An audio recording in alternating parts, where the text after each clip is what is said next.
Public education is under attack from Columbus, and the effects could potentially be fatal for some districts. This is not a drill, and all of us need to be prepared for the future and what could happen next.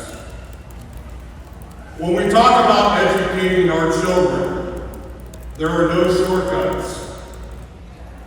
It has been said that when you wage war on public schools, you're attacking the mortar that holds the community together. Here in Canton City, we are no strangers to the attack on public education.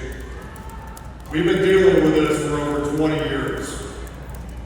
We fended off these attacks with district improvements, increased efficiencies, and by coming together, regardless of party affiliation, we are stronger as one. There has to be checks and balances in place that represent all of us in every community as we advocate for the future of the education of our children. That's the harsh truth. Many charter and voucher schools underperform public education because they are not held to the same standard. That's a fact. I support the Fair School Funding Plan, which was adopted in 2022. The Fair School Funding Plan in Ohio aims to ensure all schools receive funding based on the actual cost of educating each child, rather than relying solely on local property taxes. This 6-year plan, phased in over 6 years with the final 2 years, which would be fiscal year 2026 and 2027, was designed to be a bipartisan approach to school funding. The goal is to ensure every student in Ohio has the resources they need to succeed, including those with disabilities, English language learners, or those living in poverty. I'm going to be honest with you, this is all of our problems right now.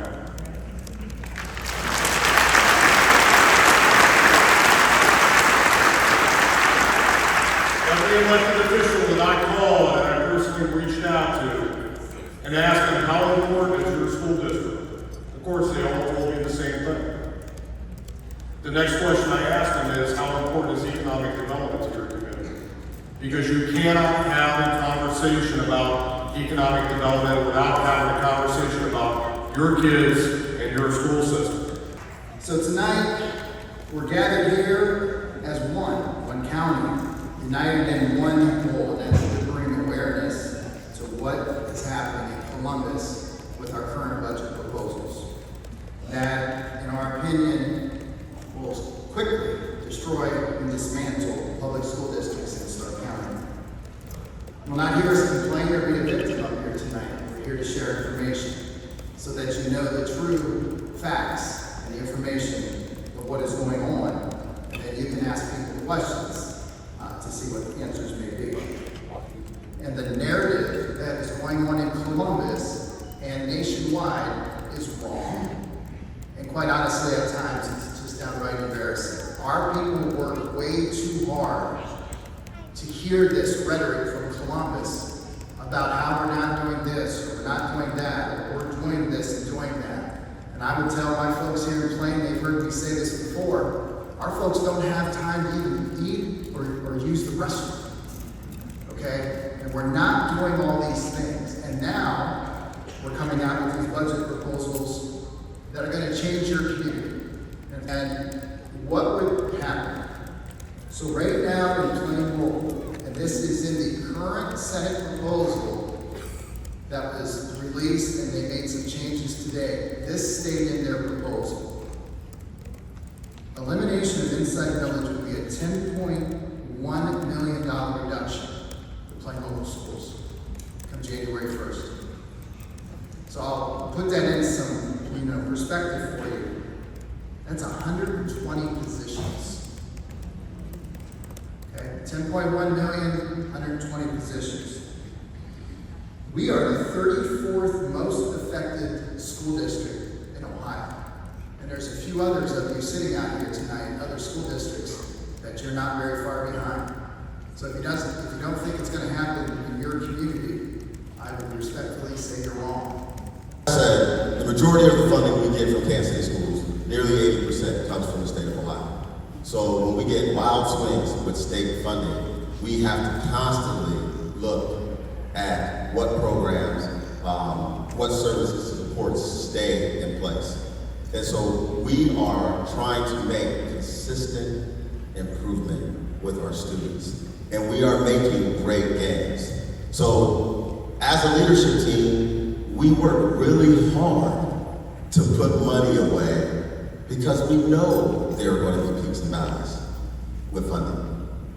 And so when you look at the things that are currently being put in place, one, if you have a lot of money in your savings account, which we do, but we're going to take it. So therefore you can't survive a lean year. Also, hey, we're going to hold you flat. And flat would be good if we were allowed to save money. But flat doesn't help you pay an electric bill that's going to go 25%. Flat doesn't help you pay for computers and paper and other supplies that are going to go up. Insurance. Thanks. Insurance that continues to rise. So what we're asking for is for a formula that takes into account, one, inflation, two, the actual cost that we incur to educate students. Students who come from a background of poverty, students who have special needs.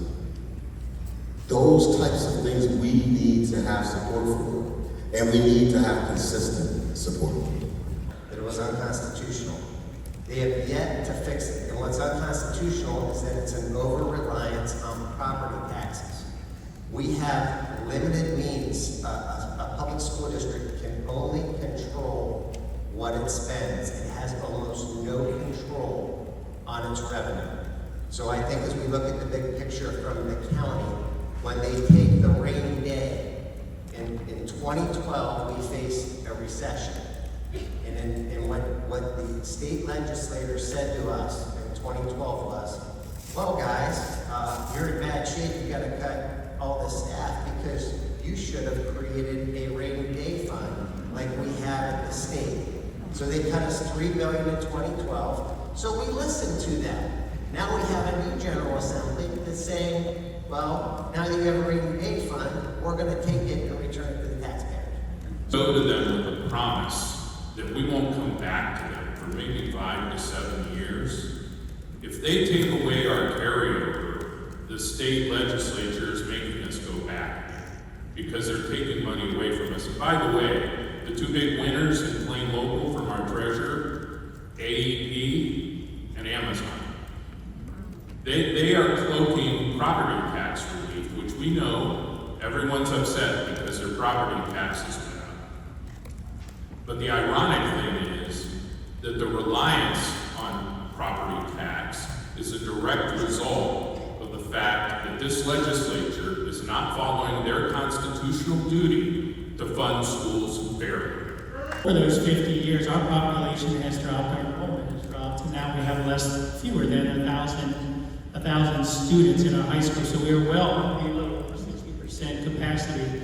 How does it make sense that they're going to tell us to sell our only high school, which we have scraped and taken good care of for 50 years, so it's a beautiful building, and we're going to get punished because our population dropped and our enrollment dropped, and where, by the way, are our kids going to get educated? Where are we going to do that? It makes absolutely no sense. Or if it's not part of the district's long-term facility plan. The current proposal that you heard mentioned here this evening throws that protection out the window, and that's a serious concern. You heard Mr. Talbert and Mr. Gress talk about some things, but listen to some of these also. These buildings were paid for by local taxpayers, and their use should be directed by those same taxpayers and their local elected Board of Education members.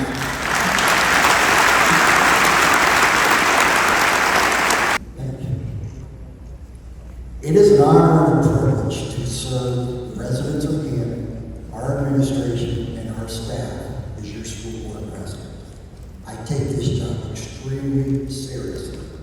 One of the hardest things we have to do as a school board is what Superintendent May talked about in his introduction, cutting staff. We are affecting people's lives when we do that. If the funding doesn't change, we'll start to see every school district in Stark County, and the state for that matter, have to affect a lot of people's livelihoods, their lives, their insurance, how they live, where they live. It's that serious, folks.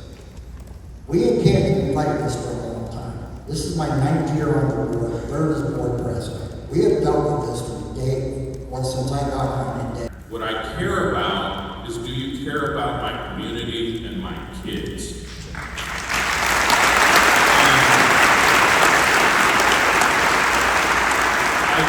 I think tonight a lot of you are the choir that's here. We need you all to become evangelists and not just the choir. There's one thing that elected officials understand, and that's that they want to get back in office. And as you already heard Board Member Russ say, tell them you are going to tell your friends and neighbors that if you vote for this stuff, and you vote to destroy my community and destroy my public schools, I will not vote for you, and I will tell my friends and neighbors not to vote. I encourage you to continue to dig deep. Do not just read news articles and look at the headlines, because the headlines on the Senate budget says the more money in education that has ever been given. Right. It is the most money in education that has ever been given, but not the traditional public schools. So, get into the details. Educate yourself. And if you see something you don't like, you receive papers when you walked in, call the folks who've been charged with getting it right.